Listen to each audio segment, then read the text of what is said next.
On this episode of Thamani, we focus on Ruben Kimani, username CEO, who together with his two friends ventured into real estate to ensure that the youth are not left behind in not only building their homes, but their future too. My name is Nina Shaban and I'm your host for this particular episode, and we are in Ngong. Sit, relax and listen to Ruben Kimani's story.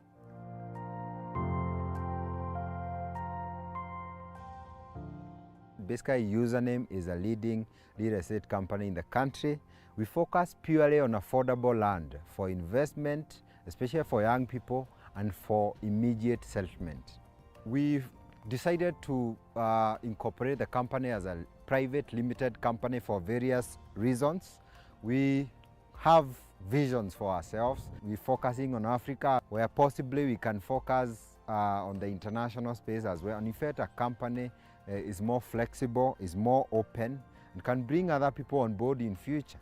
We are three of us, our co-founders. We registered the company in 2010, just like many other young people in the country, and we understood all of us are interested in entrepreneurship. In 2013, we also realized we are interested in architecture, business and stuff like that, and we thought maybe we can do something in the property sector. And we felt there's a serious need for young people to invest. These are the future of the country. 10 years to come, they'll be all over. And we realized there's a gap there and we needed to fill that gap. And that's how username was founded. And I appreciate the government is doing affordable housing as well. They say in the first year of operation, 9 out of 10 businesses fail. We are 1 out of 10 that has succeeded. It was difficult, but we were able to make it. One of the biggest challenges is capital as well. But one of the biggest challenges also in real estate is fraud. We felt the fraudulent situation in the country is something that we can be able to also address. That's why username is called a tradition of trust, not by accident. It's not just a slogan for a company. It means a lot to us.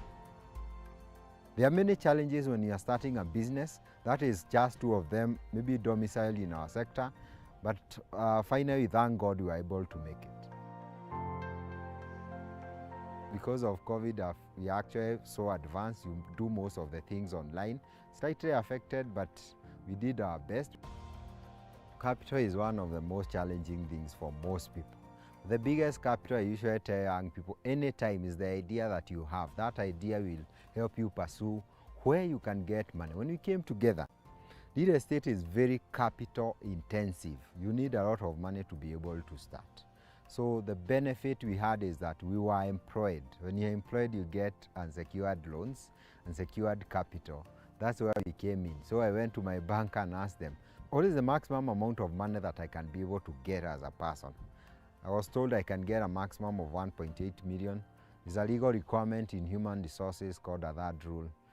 That is the maximum. We did the same with my colleague.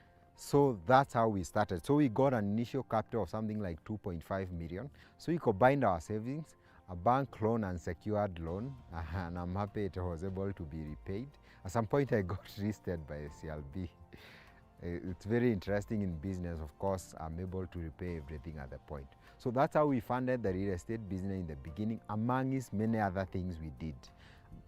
Meeting friends, looking for capital from them. I remember we met, so we used to have targets between the 3 of us, go and meet as many people as possible. There's a chairman that gave us money with interest. We have many banks in our portfolio, but KCB is one of the banks with the biggest network in the country. We realized very early in the business we needed to have a bank that can be able to support that. The biggest support is supporting the customers that we have.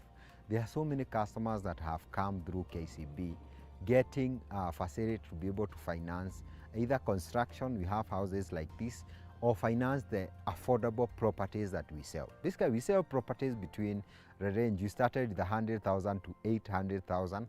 95% of our projects are within that range. So they're able to finance. Number 2, we do a lot of collection. KCB is usually almost the top most of the time in terms of the collection. So if somebody wants to put some money, most likely they will go to KCB.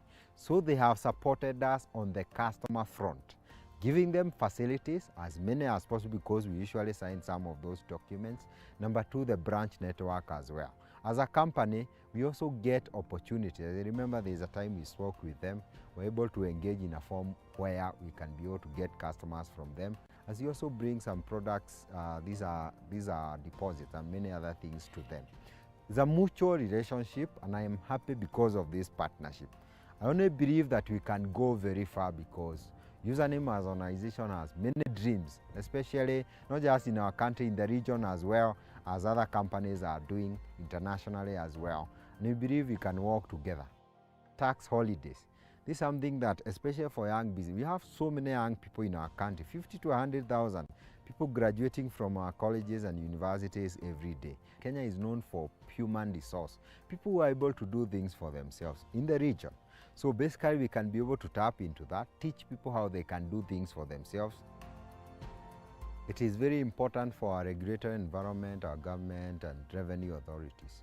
They need to look at businesses, not just small businesses and big ones, as friends, so that in case there is any challenge, it's solved amicably. Because I've seen some businesses go down. They employ a lot of people. They already do pay and many other things.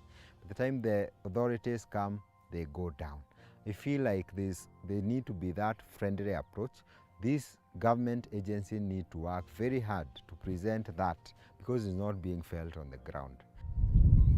Some of the things that we need to do is to zero rate on some aspect. If you look at the construction sector, just need to look at building materials. That's where you need to focus. You need to have a very friendly tax approach so that they can grow, they can blow up. We can have like 1,000 organizations paying taxes instead of 3. We have had funds. We need gates to be open. These are stakeholders. Of course, I have seen investors coming into the country. They focus so much. We need such intervention where the government, through the Ministry of Trade and Investment, they look for ways to bring more investors on board, maybe more. We have seen funds for women, for youth, for all types, where if I want to become a corporate and I want to open like 50 branches, I can be able to get support and funding as well. And if you look at people who are losing jobs, their incomes are going down. We felt we needed to do something. The affordable nature of our projects and our products made us survive. I would say we really worked very hard, and we did not go down like most companies. I remember even our employee salaries were not affected. Maybe they were affected for a very small time. We also brought moratoriums, just like the banks were doing to our customers. If you have lost a job, we listen to you on case-to-case basis. We gave moratoriums up to 3 months for people, and it worked so well. Most of the processes in our organization have been automated. That's how we were able to survive. We have bigger visions at what Username is at the moment, and we believe in the next 5 to 10 years, we would like to impact more people in the country, and mostly in Africa. But we're also looking at other bigger challenges that are facing our continent and our country today. We'd like to be in many other countries. We'd also like to be many other sectors of the economy, not just real estate. Anywhere we go, we engage the community. As I come here today in this project and visit the chief, the neighbors know me. But apart from that, we ensure any employment opportunities that we give, we focus first on the community that lives there. Right now, we have more than 60 members of staff and counting. The direct employed, we have more than 500 indirect, our surveyors, our lawyers, our suppliers, our event organizers. There are so many suppliers across the board. I call it an ecosystem. We support a big ecosystem. We will calculate all of it, it will be more than 1,000 people at the moment, or even more. Username is also personal and passionate about the area of education. I've done this on a personal level. So many, it's only that it's not public. But as an organization, we've been working with something that soon will become public. We have been doing it behind the scenes. We have supported many students to pursue specifically secondary education. We also ensure that even the environment as well. One of the projects we are doing in Nakuru called Havana Estate, very current, 1 month old, we are planting trees there, something that is very important for us so that we green the place. Even the communities that we create like this one, these are gated communities, not just selling land, no. It's value added piece of property. We have a road like this one, we ensure we produce titles, and we bring people together. We do even boreholes. One of the things that people remember about username investment in the year 2017, just after election, is a man called Getheriman. We were able to give him a shamba, gave him a title deed. You can go to our pages so that he can build for his family. In my 8 years of business, there are many things I've learned, but I would like to narrow them to just 3 things for the benefit of my fellow entrepreneurs in the areas of medium-sized enterprise. Your business have to solve problems. I've learned this in username investment. We solve the problem of affordable housing, and we provide affordable properties. These are pieces of land that you can settle right away and for investment. You have to solve a paining problem in the society for you to be able to make it, and you have to be flexible enough to be able to change your business model as you go along. You have to be open-minded to work with what works in your sector. Learn as many things as possible. Don't be afraid to try things.